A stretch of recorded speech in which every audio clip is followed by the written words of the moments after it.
Hi everyone, it's Lee from How to Trick a Fish here. Today we're shooting in Plymouth and we are goby hunting. We're going to be looking for painted gobies, common gobies, two-spotted gobies, rock gobies, black gobies, sand gobies, and if we get the chance we're going to go for the bonus species of the leopard-spotted goby. Not sure we'll get there today with the light fading quite early, but we're going to have a good go anyway. So we're going to be shooting around Plymouth. As you can see, it's a beautiful day. It's about 0 degrees at the moment, but it's obviously a really clear day, next to no wind whatsoever. Absolutely perfect conditions for sight fishing for small gobies. I'll see you on the bank.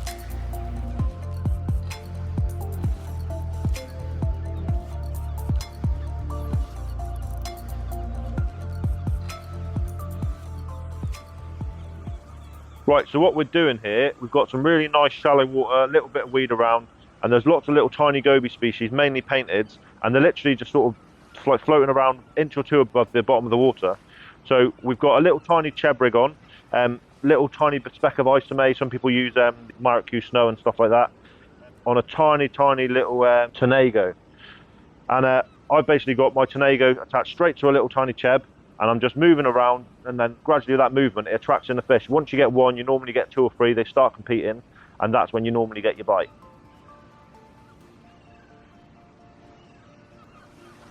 So after about 15 minutes fishing, we've already picked up over 10 painted gobies. Also got a little bonus sand goby which we weren't expecting to actually get just yet. There's 2 of us fishing, so it's not a bad haul actually. And we fished a couple of little spots along this wall here. But yeah, we've got quite a few. They're really cute little fish, and they're quite simple to catch. It's been really handy fishing with Dan today because he's got really good eyes and got lots of experience fishing this type of fishing. So yeah, really cool.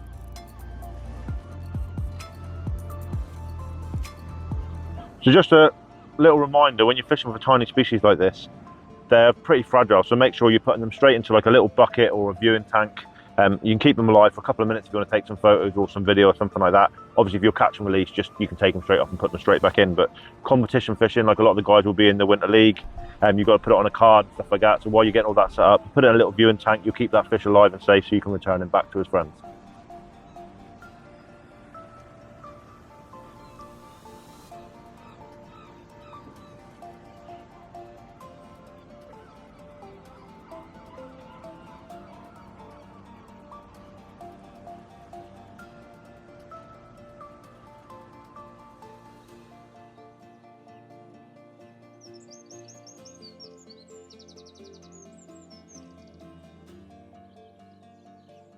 So we've moved location to find some brackish water in hope of finding some common gobies. We've got a little tank here, we've got 5 in there, and I've got a slightly bigger one in another tank which I caught when I first got here. These really cool little fish. They're obviously called common, but obviously they're not necessarily common. They're one of the rarer goby species, meaning that you can only find them in certain marks. There's a few marks around Devon we know of them, and there's one in Hampshire which some of my friends fish quite regularly. So yeah, they're really quite cool. Sometimes they're mistaken for sand gobies or potentially painted gobies, so you do need to have a bit of a closer look sometimes to notice some of the identification markings to tell the difference. I'm not great because I'm colourblind, so I normally take some photos and send it off to the guys to get them identified.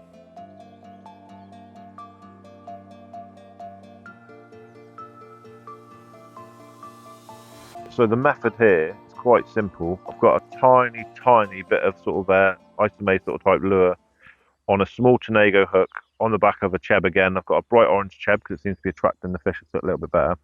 And I'm just creating a tiny bit of movement until I then sort of actually able to sight fish the fish.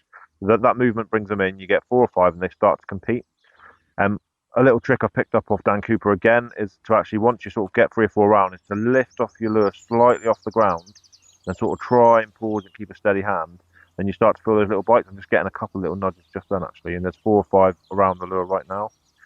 So hopefully we'll be able to pick out another one, but these are super tiny.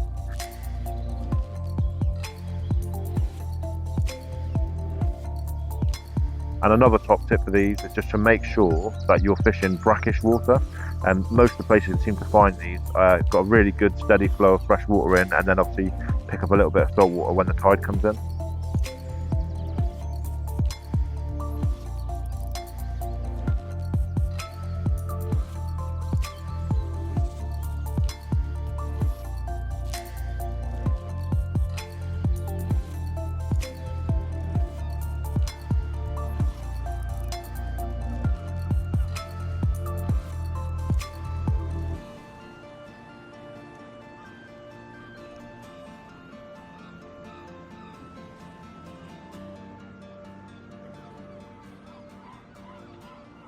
So for the last few species, we've decided we're going to move to some sort of harbour sort of territories, so we can fish down the side of walls. We've got clean open ground we can fish over, looking for things like black gobies, rock gobies, and sand gobies.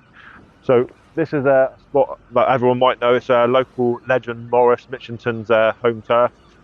It's a really, really good spot for picking out some different varied species, but famously it's been good for black gobies. We've been fishing for about half an hour here and we've actually struggled to find one so far. Managed to pick up one rock goby, which we'll show you in a moment.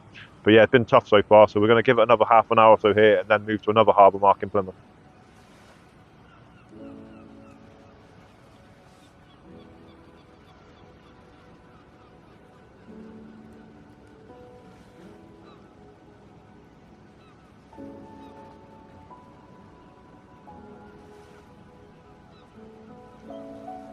So this is a rock goby. I literally called it flicking out. I was actually trying for blacks at the time, like I said. So I was flicking out a little drop shot rig, very, very short snood, a little bit of gulp camo, the darker colour one.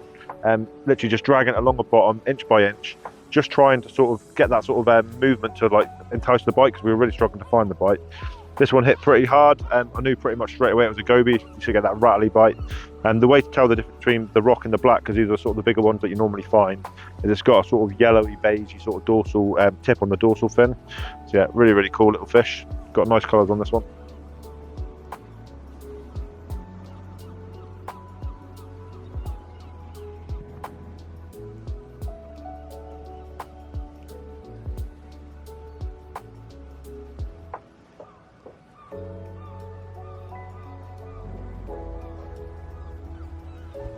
Got it.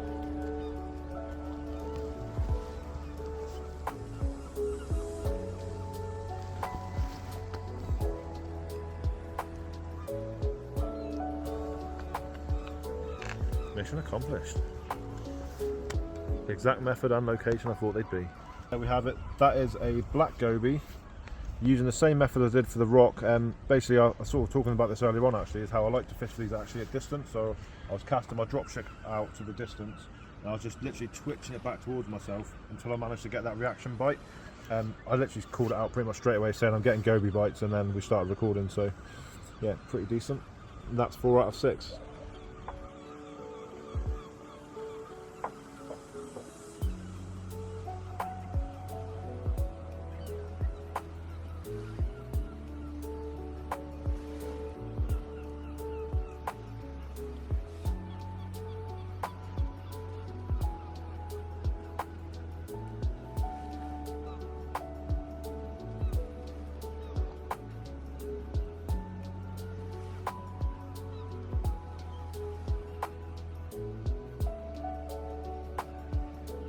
So as you can see, the sun's starting to go down now, so we're going to head into Sutton Harbour and try and find ourselves some 2-spotted gobies and a sand goby.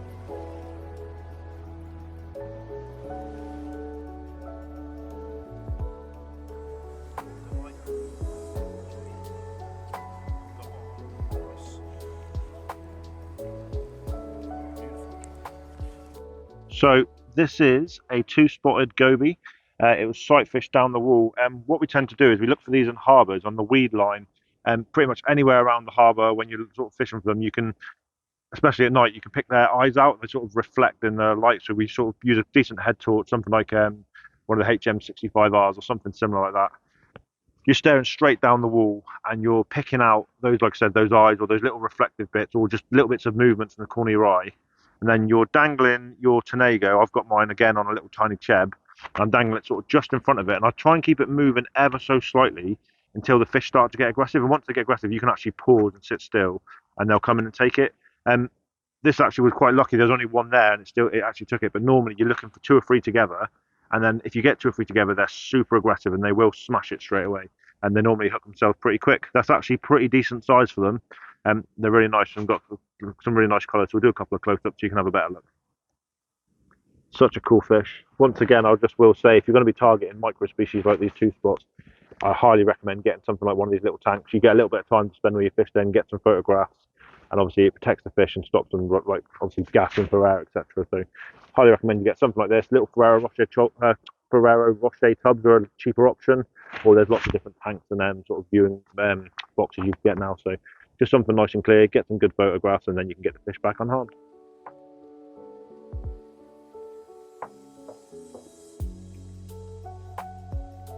So what I'm doing now is I'm trying to find myself a sand goby. I've got a really small drop shot with just a tiny bit of gold isomate on, little split shot for the weight, and I'm just bouncing back towards myself ever so slowly until I find myself a couple of, obviously I can sight fish, or until I find the nibble.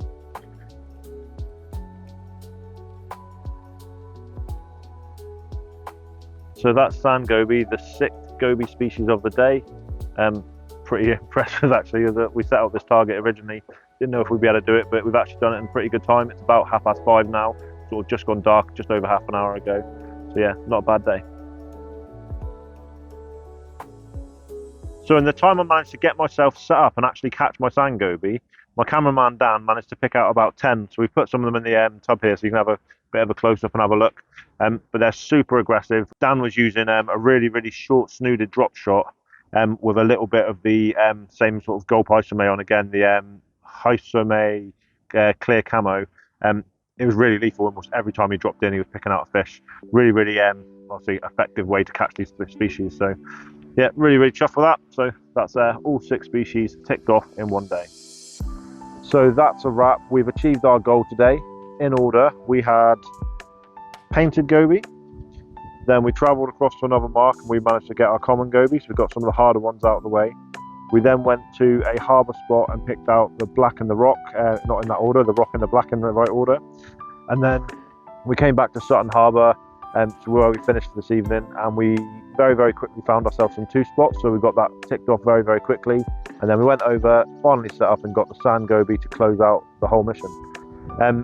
Once again, just a little bit on fish carriers. If you are going to be targeting these small fish, it's well worth getting yourself one of those viewing tanks.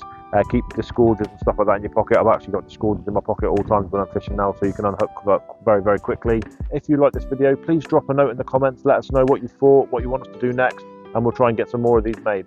Thanks everybody. See you all soon.